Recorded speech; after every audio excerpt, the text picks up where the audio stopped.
Assalamualaikum warahmatullahi wabarakatuh.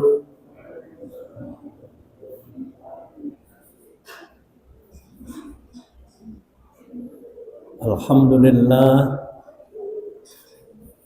alhamdulillahilladzi anjalal furqan hudal linnas wa bayyinatin minal huda wal furqan. Asyhadu an la ilaha illallah wa asyhadu anna Muhammadan abduhu wa rasuluh.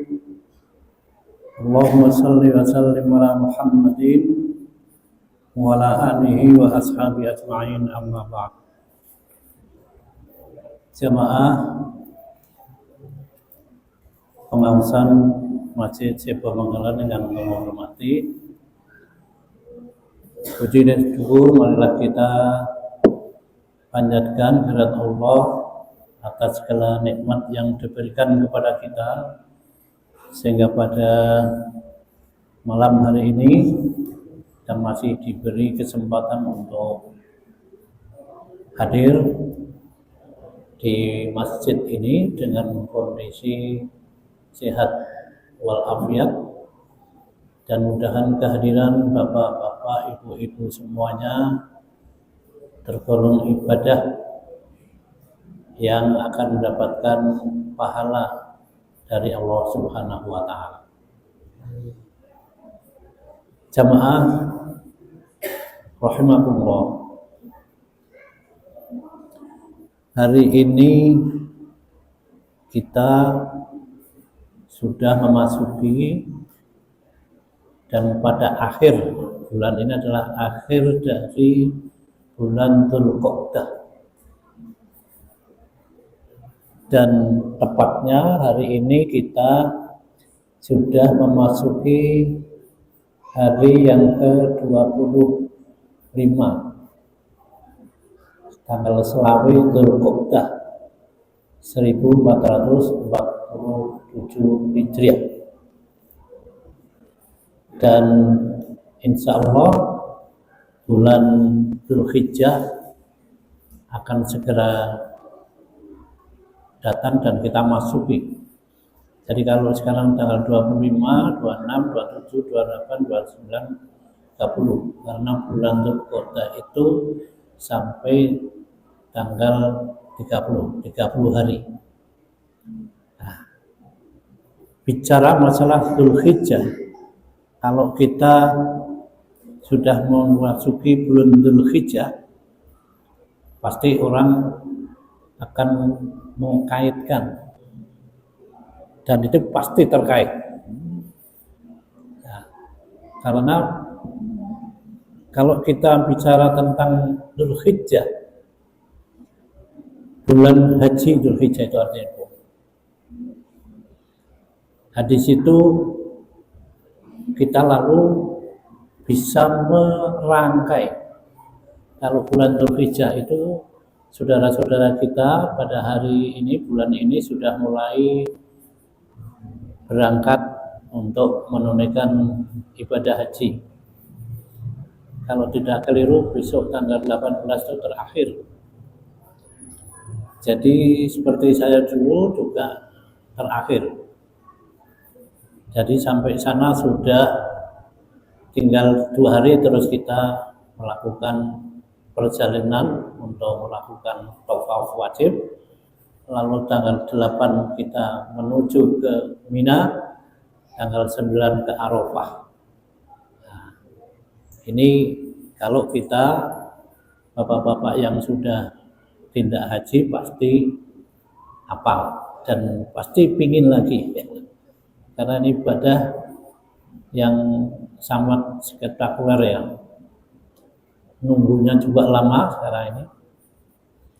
Saya nunggu kemarin dulu 15 tahun baru bisa berangkat. Nah, karena ada penundaan, ada COVID, ada lagi umur, dan seterusnya. Dan alhamdulillah saya hadir di sana juga kondisinya sudah berbeda. Mantirnya sudah ganti. Jadi tidak ikut dalam kasus korupsi sing haji pada tahun-tahun yang kemarin. Jamaah pengawasan yang kula hormati, berkait dengan Idul atau Dzulhijjah, maka pasti kita akan berkaitan dengan Idul Kurban atau Idul Adha. Jadi nak ngomong ke Dzulhijjah pasti itu ada kaitannya dengan Idul Kurban dan akan berkait juga dengan kisah Nabi Ibrahim alaihissalam. Kita akan memberikan beberapa hal yang terkait kalian sejarah. Sedikit kita akan menukil tentang Nabi Ibrahim dan Ismail. Jadi perlu kita pahami bahwa Nabi itu jumlahnya banyak, akeh. Tapi yang perlu kita hafal dan kita harus tahu bahwa jumlah Nabi itu ada 25 Nabi. Dan Nabi Ibrahim ini adalah disebut dengan Abul Anbiya. Saya menukil tentang Nabi Ibrahim itu.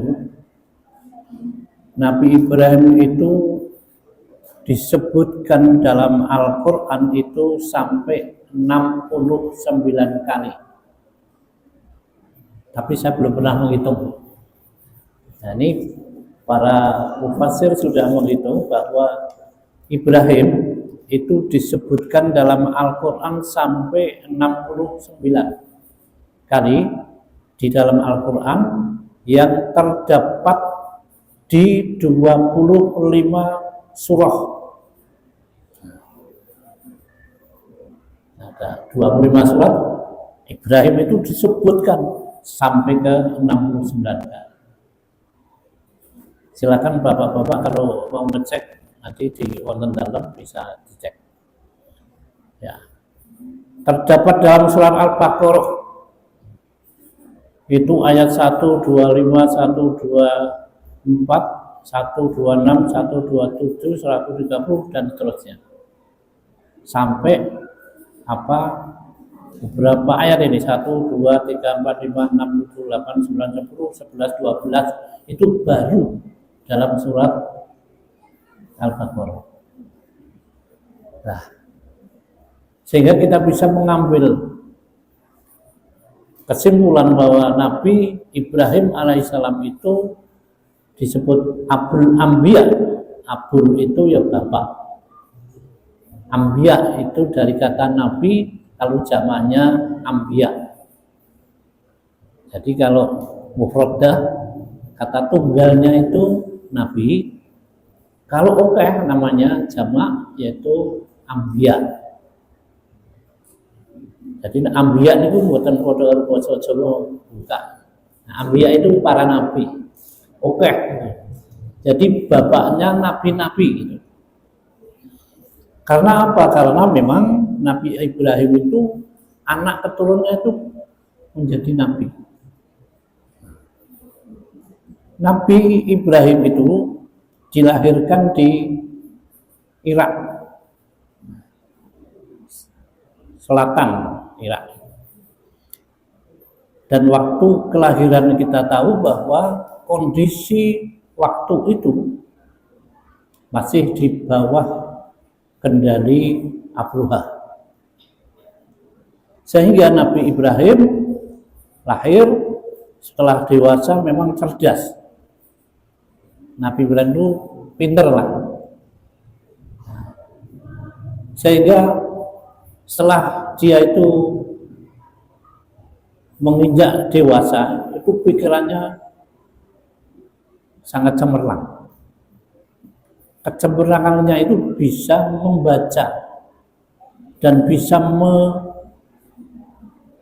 berdiskusi, katakanlah. Kenapa bapak saya, bapaknya Ibrahim namanya Azar. Azar kan pembuat patung, bapaknya Nabi Ibrahim. Setelah lama anaknya Ibrahim itu mikir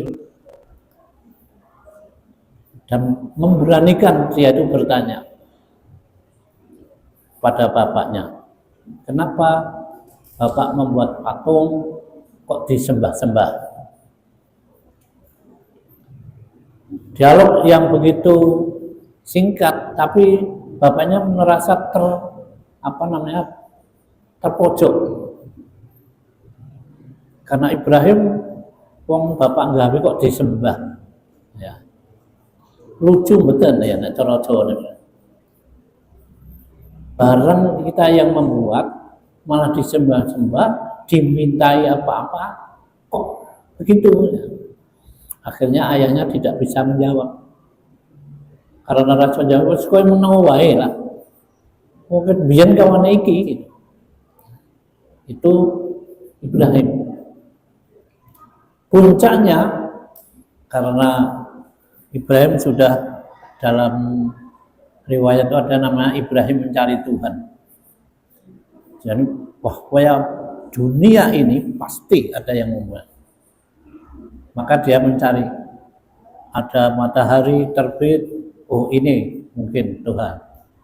Tapi kalau malam hilang, wah bukan. Nah, terus pikirannya dan akhirnya Nabi Adam mendapatkan wahyu dari Allah. Singkat ceritanya begitu. Dan akhirnya Ibrahim, karena dia itu berani merusak para patung-patung yang Bapak Ibu sudah sering mendengar dan baca, itu disebutkan di Quran. Silakan untuk dilihat surat Al-Anbiya 51, 52, 53 itu akan menyebutkan tentang bagaimana Ibrahim. Dan akhirnya Nabi Ibrahim menentang dengan berhala-berhala itu dan dihancurkan. Ini cerita saya. Biasanya nak cerita sana. Belum dia nak diceritanya sana. Nah, Ibrahim itu sengaja setelah sepi, keadaannya sepi, dari jamaah nak cara WD itu sudah pergi semuanya. Arcane, recone itu dipecahi. Dan ada yang melihat batu itu. Setelah dibongkar semua, rusak apa? Dingenge siji. Yang paling gede. Memang disengaja. Ben mesti takon. Nak takon tak jawab gitu. Akhirnya geger ya terus sekarang. Geger kok berhalanya atau ya recon atau apa itu. Itu kok dirusak semuanya. Padahal itu sembahan kita. Siapa itu? Boleh Ibrahim dipanggil. Ibrahim dipanggil, datang juga. Kamu yang merusak ini. Nah, ditakoni Ibrahim ya tenang saja karena memang sudah yakin bahwa itu sesuatu yang sangat dilarang oleh Allah. Lalu Nabi Ibrahim menjawab yang coba bapak-bapak nak cara wong Jawa takono karo reca sing gedhe deh. Dengan berhala yang paling besar. Coba ditanya, marah. Karena marah. Kenapa marah? Kok ngerti toh? Ini tidak bisa ngomong.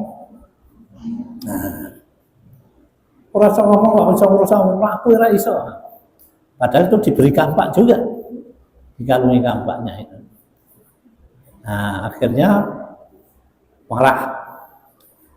Kemarahan yang meluap itu lalu menjadi Ibrahim, kenapa kalian sembah? Ya, seperti dialog sama bapaknya. Wong cetha sapa kok disembah.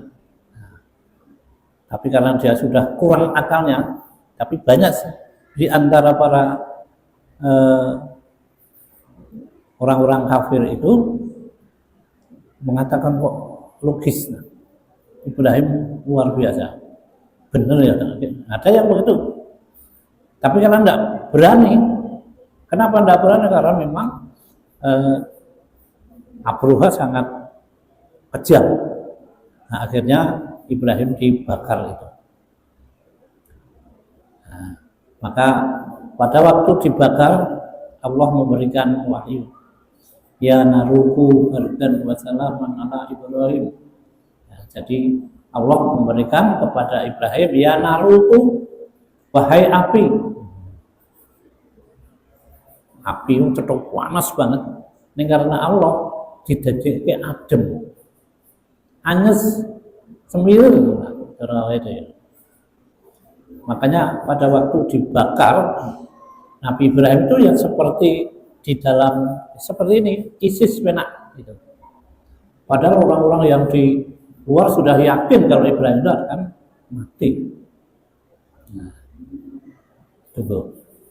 Nah, rakyat saat ini buatan nonton. Orang-orang wong Jawa orang mati. Tidak ada. Bahkan baru saja tadi sore itu terjadi kebakaran di Tawang tuh. Saya membaca di YouTube pabrik ban Bu.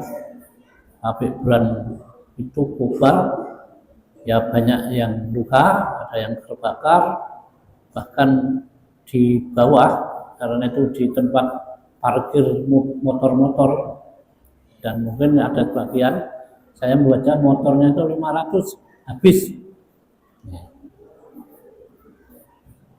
karena panas.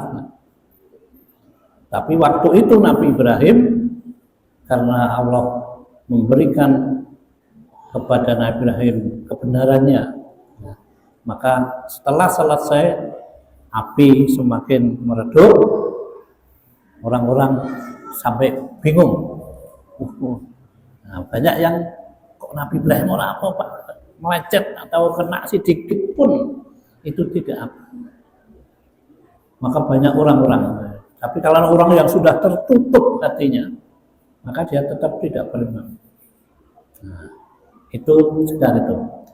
Terus setelah itu terus melakukan dakwah untuk memberikan penjelasan pada orang-orang yang mau mengikutinya, dan akhirnya memang sebagian agak banyak ya, orang-orang yang mengikuti Nabi Ibrahim alaihissalam.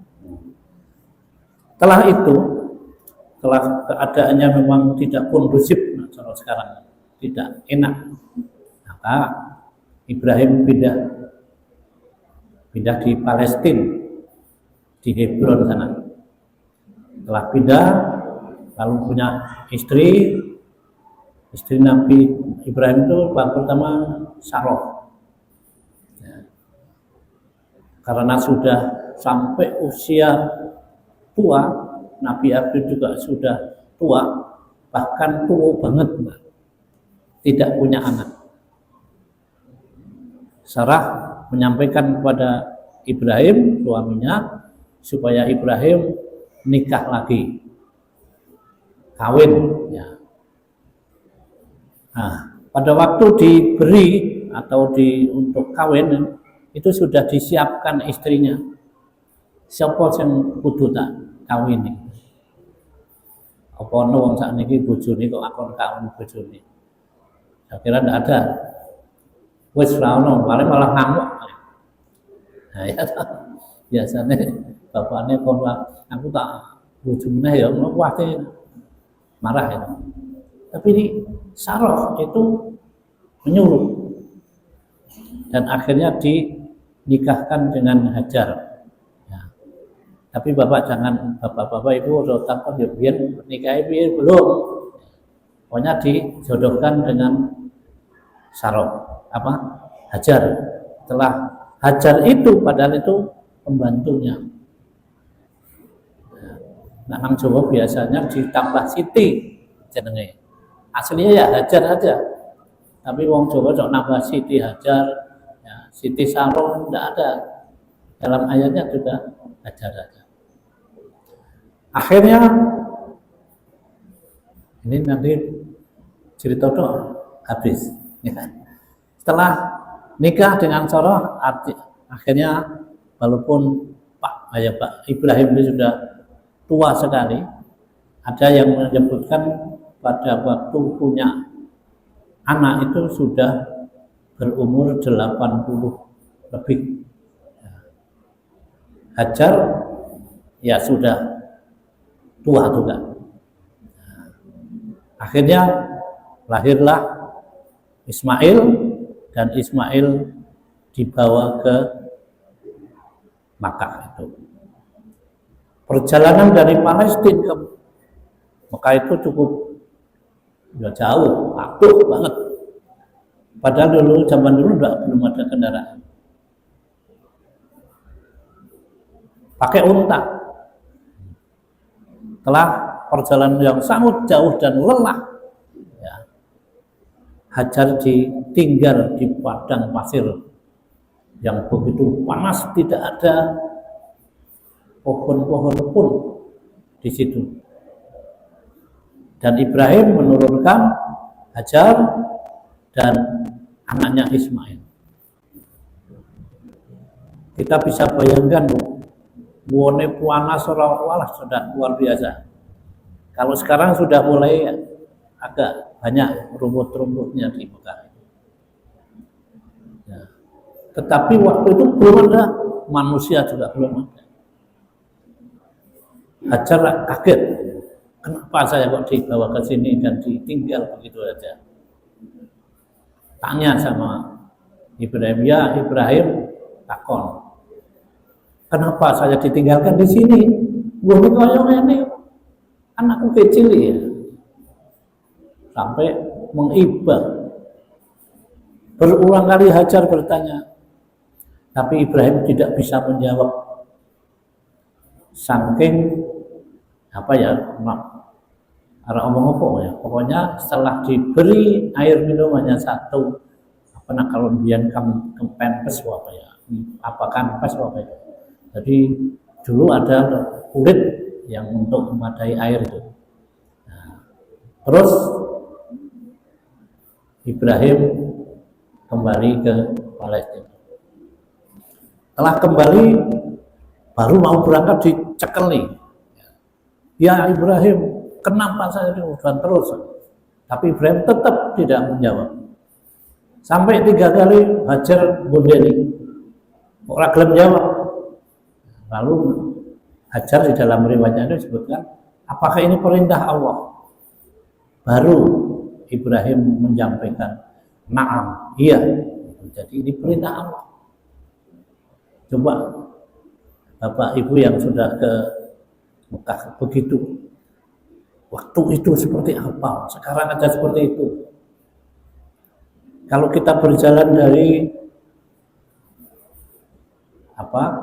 perjalanan dari Jeddah mau ke Makkah itu kan gunung, warna dan seterusnya. Itu sekarang, apalagi dulu, lihat. Akhirnya karena itu perintah Allah, Hajar yakin kalau yang perintah Allah pasti benar. Lalu Ibrahim pulang, Hajar di situ, dan akhirnya Hajar kehausan, anaknya juga nangis. Makanya lari-lari dari sofa ke Marwah, balik meneh sampai 7 kali itu, lalu mendapatkan jam-jam itu. Nah, itulah cikal bakalnya tentang ibadah kurban. Dan akhirnya setelah Ismail bisa bicara, semakin dewasa, Nabi Ibrahim dicoba lagi untuk menyembelih anaknya lewat mimpi. Jadi kurban itu dulu Ibrahim hanya mimpi. Mimpi pertama ini perintah Allah atau perintah setan? Atau setan yang muda saya? Sampai 2 kali. Apa ya? Ini mimpi atau perintah dari Allah? Dan akhirnya yakin bahwa ini pasti perintah dari Allah Subhanahu wa Ta'ala. Dan akhirnya mimpi itu disampaikan kepada anaknya yaitu Ismail, dan Ismail langsung serahkan untuk dikerjakan tentang penyembelihan mimpi. Ayah, bukan sekedar mimpi, tapi itu adalah perintah langsung dari Allah Subhanahu wa Ta'ala. Dan akhirnya penyembelihan sampai 2 orang itu ya pastinya diskusi. Tapi anaknya itu Ismail mantep banget. Ini perintah ya, Abi silahkan untuk dikerjakan. Dan akhirnya diganti dengan kambing, domba yang besar. Nah, ini yang akan kita sampaikan tentang kurban pada malam hari ini. Jadi kurban ini akan kita, sebenarnya kalau di kitab ini agak banyak yang kalau kita mau cerita nanti sampai jam berapa tidak sendiri, sudah hampir jam 8. Nah, sekarang kita ambilkan, sebetulnya saya sudah ngopi tadi tidak banyak tadi ya, tentang kurban. Bagi orang yang mampu, jadi kurban itu bagi orang yang mampu. Nak sing orang ya tidak. Seperti haji juga begitu. Wah, haji itu bagi yang mampu, istitoah, dan sekali seumur hidup bagi yang mampu. Kalau kurban bagi yang mampu, tapi setiap tahun. Nah, tiap tahun kalau mampu ya kurban. Tidak seperti haji, aku kurban biyen nara kurbannya tidak. Nah, di sini saya sampaikan beberapa hal. Sudah tentu bagi yang mampu, di samping ia mengeluarkan kurban khusus dengan menyembelih ternak kurban setiap tahun sekali, tidak boleh ditinggalkan. Nah, jadi yang mampu itu walaupun sunnah, karena jangan kalau yang mampu ada yang mengatakan itu harus kurban. Al-bahimah, hewan-hewan kurban itu sudah ditentukan. Di situ disebutkan domba atau kambing, unta, sapi. Nah, kalau di sini kerbau. Itu hewan-hewan al-bahimah yang untuk kurban itu 4 itu. Kalau di Arab tidak ada kerbau, mungkin hanya disebutkan domba, sapi, unta. Nah, di sini ada itu. Kuda tidak boleh. Pokoknya terlalu tidak boleh untuk kurban. Dan kambing itu dijelaskan hanya untuk seorang. Kalau dalam satu keluarga itu yang mampu hanya bapaknya karena kerja keras dan sebagainya punya, itu satu hanya untuk satu keluarga. Nah, ini saya bacakan. Hewan yang bisa dikorbankan adalah bahimatul an'am, bahimatul arman tertentu. Tidak semua hewan ternak bisa dijadikan sebagai hewan kurban.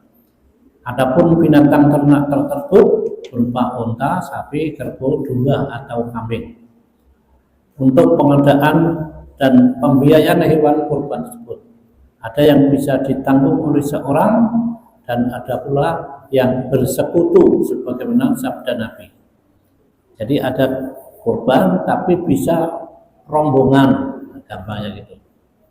Bersekutu itu bareng gitu. Saya di tempat saya juga gitu. Ada yang tidak mau kurban kok sapi itu ya ada. Saya mantepnya kurban kambing, Pak. Sebabnya Nabi itu dulu pada waktu Ibrahim kurban juga kambing, orang gede sapi, tidak gede unta. Ada yang mengatakan begitu.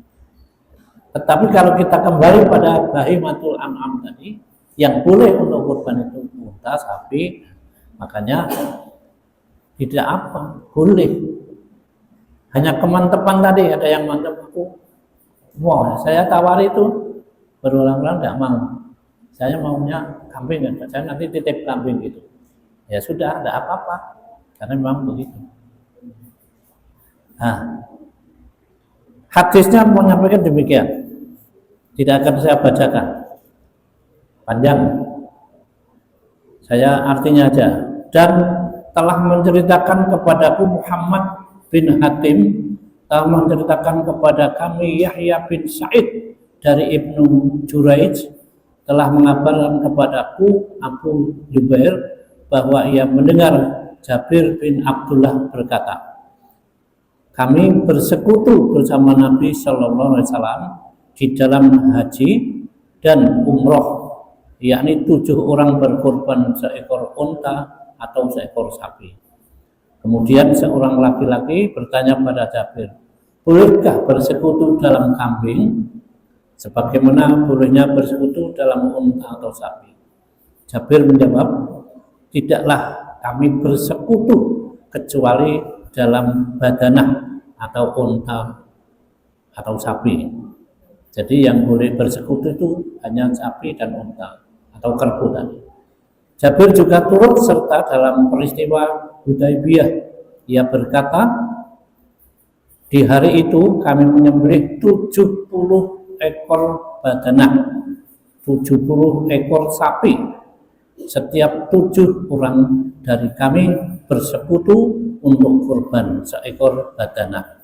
Nah, jadi hadisnya ini jelas diriwayatkan oleh Muslim, nomor hadisnya 2325. Intinya korban itu kambing sendiri untuk 1 orang, boleh 1 keluarga kalau keluarga itu memang tidak mampu yang lainnya. Lalu yang kedua, boleh bersekutu, yang boleh bareng-bareng, dan itu tidak bareng banyak, 7 orang sapi untuk sapi 1 sapi. Bolehkah orang menyembelih 1 sapi orang 1? Boleh. Anak duit itu. Unta boleh. Nah, di sini Nabi beri contoh bahwa di dalam kurban itu untuk sapi, unta, kerbau itu 7 orang. Tapi kalau kambing itu hanya untuk 1 orang. Tidak boleh bersekutu. Tunggu kambing siji wong itu, nah, tidak boleh. Korban 1 kambing untuk 1 keluarga. Ini saya sampaikan. Rasulullah SAW pernah berkorban dengan 1 domba untuk keluarganya. Mari kita perhatikan sabda Nabi berikut. Saya bacakan artinya. Dan dari Hurairah bahwa apabila Rasulullah SAW hendak melaksanakan kurban, maka beliau membeli 2 ekor domba yang besar. Jadi itu macam kurung. Nah, Nabi itu memberi contoh yang gemuk, bertanduk dan berwarna belang, hitam putih. Jadi lontrang atau rawede. Kemudian beliau menyembelih 1 untuk umatnya yang telah bersaksi, sudah bersyahadat, sudah masuk Islam. Akan kesaksian Allah dan bersaksi atau risalah beliau. Lalu menyembelih yang satunya untuk Muhammad dan keluarga Muhammad SAW. Jadi hadisnya jelas. Jadi Nabi pernah melakukan menyembelih kurban itu 2. 1 untuk orang-orang yang sudah masuk Islam, lalu menyembelih lagi untuk Nabi sendiri dan keluarganya. Silakan nanti kalau ada yang mau bertanya silakan. Nanti dasarnya banyak. Nah, terus yang terakhir karena sudah jamnya. Hewan kurban tidak cacat. Haddatsana Hafs bin Umar Nabi Umar. Haddatsana Su'batu an Sulaiman Abdurrahman an Ubaid bin Fairuzah qala sa'altu Baro'a dan seterusnya. Jadi telah menceritakan kepada kami Hafs bin Umar An-Namari telah menceritakan kepada kami Subah dari Sulaiman bin Abdurrahman, dari Ubaid bin Firaus, ia berkata, aku pernah bertanya kepada Al-Bara bin Azib sesuatu apakah yang tidak diperlukan dalam hewan kurban. Kemudian yang berkata, Rasulullah SAW pernah berdiri di antara kami, jari-jariku lebih pendek daripada jari-jari Nabi. Jadi Nabi panjang-panjang, nah, sedangkan diriku pendek-pendek. Nah, 4 perkara yang tidak boleh ada di dalam hewan-hewan kurban. Kemudian beliau berkata, jadi yang bisa untuk kurban, binatang untuk kurban itu dijelaskan dalam hadis ini. 1, kalau buta, picek, ya, itu tidak boleh. Lalu sebelah matanya yang jelas kebutaannya, jadi jelas kalau binatang itu buta. Jadi kalau buta pola dan sebagainya harus jelas buta. Lalu yang pertama itu, yang kedua pincang. Hewan untuk kurban itu tidak boleh pincang, gagah makanya tadi disebutnya. Terus sakit, yang jelas sakitnya, karena ada hewan kelihatannya sehat, tetapi di dalamnya sudah ada penyakit yang membujuk, nak didelok atau sehat, maka jelas itu sakitnya. Jadi buta, pincang, terus sakit, kurimen, itu tidak diperbolehkan. Lalu dan pecah kakinya maksudnya pincang, itu tidak boleh dipakai untuk kurban. Yang tidak memiliki sumsum, kuru banget, ada kurban didelok ya lah, layak itu kan, mudah kelihatan. Jadi ini Nabi menyampaikan demikian. Jadi apa yang dipakai untuk kurban disebutkan. Lalu yang cacat tadi, yang buta, yang pincang, yang sakitan, lalu kurus, itu tidak diperkenankan untuk kurban. Maka kebalikannya, kalau kita mau berkurban, cari sapi atau kambing yang betul-betul sehat. Ya, nanti biasanya dari hewan atau dinas kehewanan itu sering meneliti. Ya, ada sakit tidak? Kalau mungkin kalau buta jelas bisa dilihat, pincang ya sudah bisa lihat, tapi yang penyakit itu maka butuh para dokter untuk melihat tentang binatang yang layak untuk kurban. Bahkan ada yang sapi itu makanannya itu di paruan itu lah makanya. Itu tidak diperbolehkan karena itu mengandung penyakit ya, yang menjadikan orang nanti kalau makan dagingnya itu kena virus yang membahayakan. Saya membaca itu di YouTube begitu, mendengarkan. Jadi ada sapi itu ya gemuk, tapi itu makan yang tidak layak untuk hewan, tapi dia juga bisa hidup, tapi mengandung penyakit yang banyak. Inilah bapak-bapak, ibu-ibu cerita atau riwayat, dan di buku ini dijelaskan bagaimana Nabi Ibrahim dilahirkan, lalu bagaimana kondisi Ismail waktu mau disembelih. Dan setelah itu juga Sarah, istri Nabi Ibrahim yang pertama itu juga setelah itu punya anak, ya toh. Jadi Sarah itu anak istri Nabi Ibrahim yang pertama itu setelah punya istri yang kedua Sarah, Hajar, mempunyai anak, lalu beberapa tahun berikutnya Sarah itu juga mengandung dan mempunyai anak.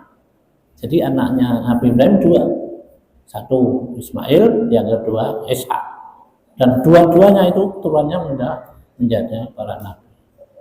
Oleh karena itu bapak-bapak, ibu-ibu, hukum dari kurban itu adalah sunat muakkadah, tetapi itu sangat dianjurkan bagi kita umat Islam yang mampu. Jadi kalau dulu pada waktu saya di sekolah itu ada urunan wudu, itu bukan kurban. Jadi nak sekolah urunan itu bukan latihan katanya, latihan kurban. Makanya kalau dulu ada di Universitas Muhammadiyah itu kok karyawan urunan itu salah, dosen kok urunan, ya kudunya kurban DVD ya satu-satu, tidak banyak orang. Nah, karena sudah tahu hukumnya. Misalnya ada orang yang kalau di sekolah anak-anak itu wajar biar tahu aja. Makanya biasanya oleh kurban harus waton saja. Padahal kalau kita sudah ada aturannya, disembelih, ya setelah disembelih semuanya dibagikan. Nah, kulitnya juga dibagi. Boleh juga tidak dibagi, misalnya dijual terus diganti daging, itu juga boleh. Tapi tidak boleh, ini nganggo upaya sing nyembelih, tidak boleh. Itu yang penting dipahami. Mari kita berusaha yang mampu sekali lagi untuk berkurban. Di masjid sini banyak yang kurban. Masjid saya ngumpulke 2 aja agak sulit, tapi alhamdulillah tercapai 2 ekor sapi dan 2 ekor kambing. Karena masjid itu masjid baru, ya. Baru beberapa tahun saya adakan dan sangat-sangat maju dalam memakmurkan masjid, dan akhirnya banyak juga yang paham, akhirnya banyak yang mengikuti, semakin banyak dan seterusnya. Inilah tugas kita seorang muslim untuk berdakwah sesuai dengan kemampuan kita masing-masing. Ada yang bertanya silahkan, 1 atau 2. Kalau ada saya jawab. Ya, nggih. Waalaikumsalam. Ya.